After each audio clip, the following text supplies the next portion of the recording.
নিরাপত্তা দিয়ে সালমান এফ রহমান এবং আনিসুল হককে রিমান্ড শুনানি শেষে chief metropolitan magistrate court CMM কোর্টে থেকে নামিয়ে আনা হচ্ছে। বাড়তি নিরাপত্তা ব্যবস্থা জোরদার করা হয়েছে। ডিম মেরেছে, আমরা দেখছি যে ডিম মারা হয়েছে।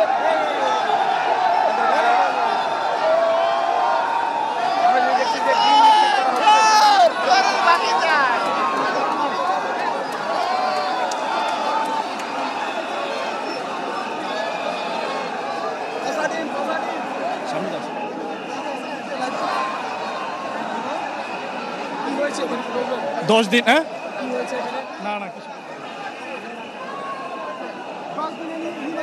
রিমান্ড শেষে এখন সালমান এফ রহমান এবং আনিসুল হককে নিয়ে যাওয়া হচ্ছে।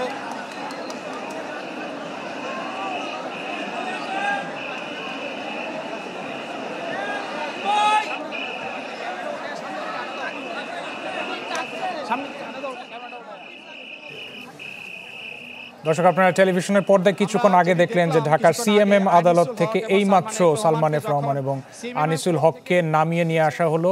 এবং কিছুক্ষণ আগের যে ঘটনা এবং সর্বশেষ তথ্য যেটা বলছে যে সিএমএম আদালত এজলাসে তোলার পর পুরো শুনানি শেষ করে এই আদালত 10 দিনের রিমান্ড মঞ্জুর করেছেন। আমাদের সহকর্মীরা এই ব্যাপারে আপনাদেরকে সর্বশেষ তথ্য দিচ্ছিলেন এবং